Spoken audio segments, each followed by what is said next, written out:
최근에 APR이 의료기기 하다가 걔네가 화장품 묻히면서 매출이 점프를 했고 그게 북미로 들어가면서 막 상한가 들어가고 막 점프를 해버렸잖아요. 시작이지. 원유를 투자를 할 때 쉐브론이라든가 엑슨모빌 내가 디비덴드, DPS를 지금 다 보고 왔는데 26년치까지 안 높아져. 리세션이라고 하는 거가 지금 핵심이에요. 그래야 인플레도 꺼지고 부양책도 새로 쓰고 다 해결돼요. 모든 문제의 근원은 고금리예요. 그거를 페드가 쥐고 있는 거예요. 만약에 펜타닐을 가지고 협상을 한다라고 했을 때 부작용에 대해서 생각해 봤어요?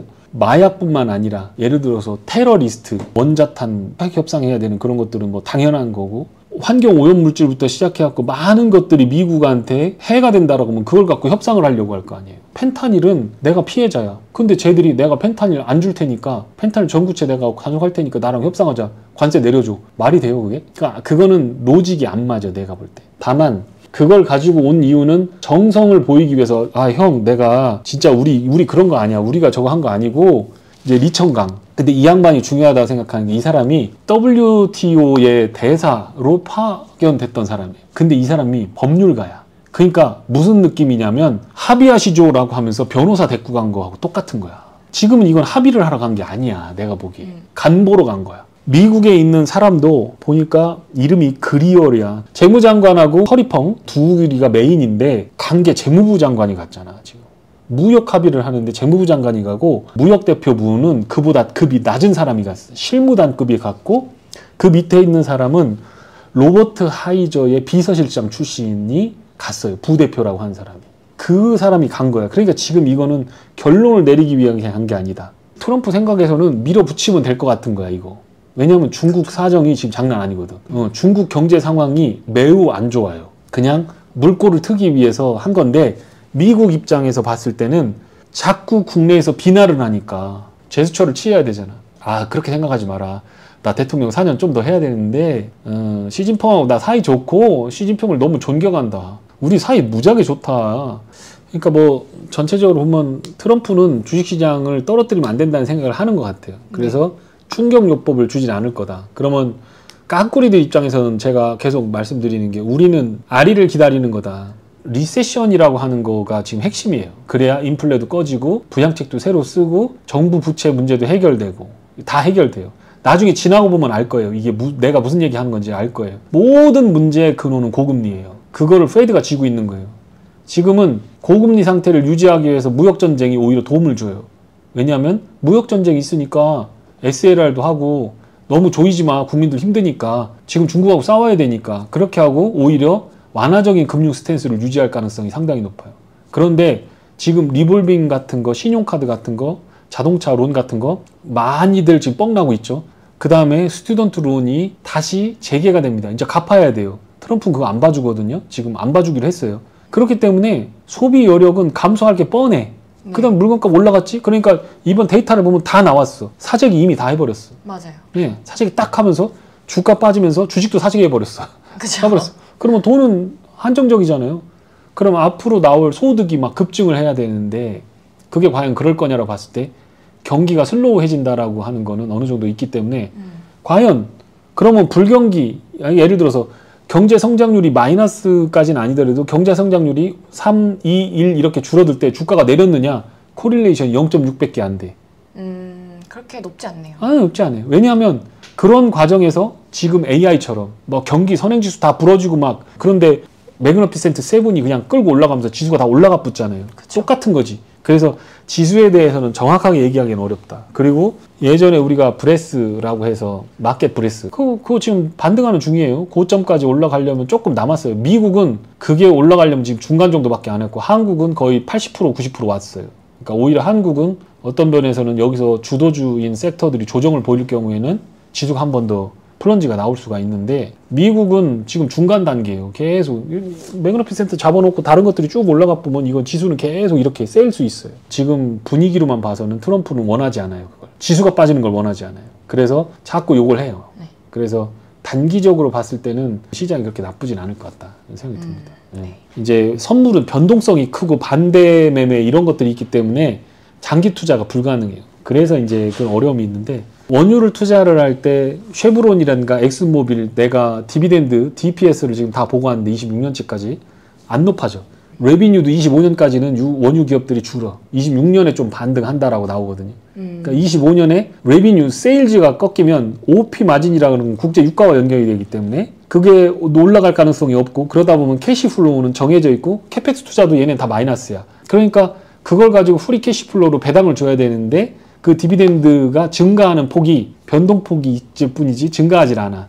그러니까 뇌피셜로 투자하면 안 된다고 추정치 다 나오고, 쉐브론만 연구하는 놈들이 1000명도 넘을 거라고 전 세계에. 걔들이 다 앉아갖고 이거 하는데 뭐 하려고, 데이터를 보면 되잖아. 엑선모빌도 마찬가지고. 산업이 커지는 거하고 거기서 돈 벌 수 있는 거하고는 완전히 다르다.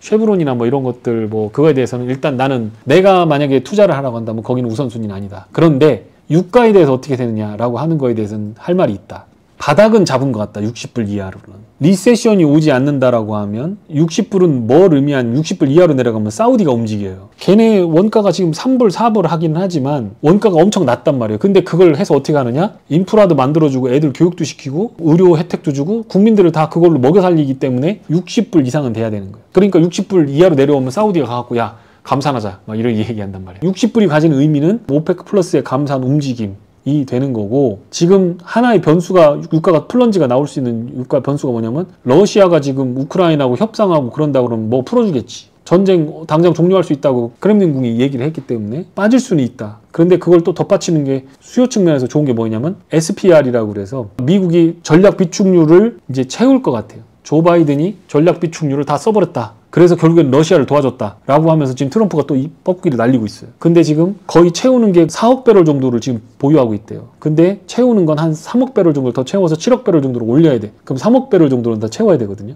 상당히 많은 양의 그거를 채울 거예요. 탱크로를 채울 거예요. 지금 유가도 내려왔기 때문에. 그래서 어느 정도 유가는 바닥을 길 것 같은데, 그거를 투자를 할 때 여러 가지 방법이 있잖아요.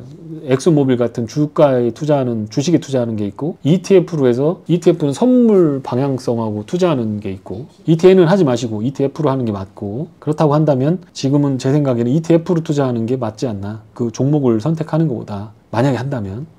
ODM 업체 중에서 좀 큰 애들, 코스맥스라든가 한국콜마나 이런 것들이 많이 올랐어요. 그리고 잉글우드랩처럼 미국에 공장 갖고 있으면서 선케어 노출도가 많은, 그러니까 계절성을 반영하는 흐름들이 탐지가 되고 있다는 거지. 최근에 APR이 의료기기 하다가 걔네가 화장품 묻히면서 매출이 점프를 했고, 그게 북미로 들어가면서 북미 비중이 엄청나게 높아지면서 막 상한가 들어가고 막 점프를 해버렸잖아요. 시작이지 어떻게 보면.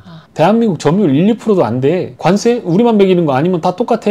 미국 소비자들이 부담해야 돼. 맞죠? 근데 선적돼서 가서 지금 선적돼서 가는 것들은 가면 우리가 부담해야지. 근데 그 뒤로는 이미 관세 있으니까 이만큼 받아야 돼요 하고 우리는 원가 챙기면 되는 거거든. 그런데 지금 성수기예요. 관세 영향이나 이런 것들이 얼마나 영향이 있는지를 조금은 한두 분기 정도는 더 봐야 되는 게 맞지만, 화장품 산업 자체에 대한 부분은 옛날에 프랑스나 일본이 가졌던 지위를 뺏기 위해서 우리가 지금 움직이고 있지 않나, 이런 생각이 듭니다. 멀리 보세요. 성장주 투자를 하는 거, 그것도 성장주라는 건 네이키드 성장을 하는 게 아니고, 우리가 예를 들어서 로봇 이런 거 투자하는 거 실적이 안 찍히잖아요. 그런 것들은 사실 이제 퓨어 성장이잖아요. 그거 말고 매출과 이익이 꾸준하게 성장하는 섹터라고 하는 거. 그러니까 지금 엄밀하게 얘기해서 조선주를 물어보면 나는 자신 없다. 그래서 이제 화장품은 제 생각에는 2분기, 3분기가 매우 중요할 것 같다.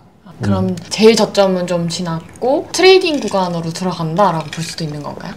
트레이딩 구간은 이제 조선주가 트레이딩 구간인 거고, 성장은 반드시 나오는데, 뭐 예를 들어 지금 뭐 1000억 이제 뭐 한화오션 뭐 인제 막 흑자 전화해서 뭐 5천억 뭐 이렇게 하는데 한 2, 3년 후에 한 3조 번다고 생각해봐. 그거 땡기고 싶을 거 아니야.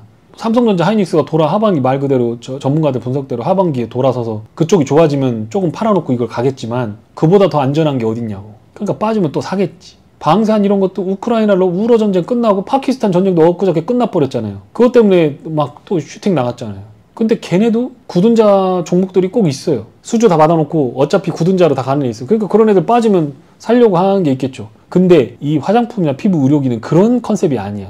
모멘텀이에요. B2C. 이건 B2B. 수주 베이스. 수주가 더 나오면 밀려버려. 예를 들어서 10대 만드는데 20대 주문이 들어왔어. 그러면 10대 만드는데 1년 걸리면 그 다음 1년치가 채워지는 거지, 올 1년에 그걸 엎어서 갈 수가 없어. 공장 야드는 정해져 있고 노동자들 훈련 강도는 정해져 있고 생산할 수 있는 캐패가 정해져 있기 때문에 마진을 조금 더 붙일 수는 있지만 수주할 때 중요한 건 뭐예요? 수주가 취소가 돼. 요번에 효성중공업이 수주 취소 나왔어요. 네. 오스테드라고 하는 풍력단지 만드는 오스테드 수주 취소 나올 수 있어요. 조선도 마찬가지로 수주 취소 나올 수 있어요. 계약금 떼어버릴게나 하고. 근데 B2B, B2C 같은 거는 팔리기 시작해. 틱톡에서 주문 한 방에 와. 근데 난리 났어. 선반에 있는 거 여기서부터 여기까지 다 걷어버려 사버렸어. 그러면 그게 밸류에이션이 평가가 돼요. 뭐 앞으로 뭐가 돼요? 뭐 어디가 고점이고 어디고 그런 게 어디 있어? 날아가는 거지. 그래서 B2C는 그 재미로 하는 거지. 섹터별로 특징이 있는 거야. 그걸 일률적으로 차트 보고 거기다 그냥 매매를 붙여버리거나 이거를 무슨 PER, PBR로 그냥 단순하게 해버리거나 그러면 그거는 안 되는 거지. 다 완전히 다른 컨셉이에요, 걔네들은.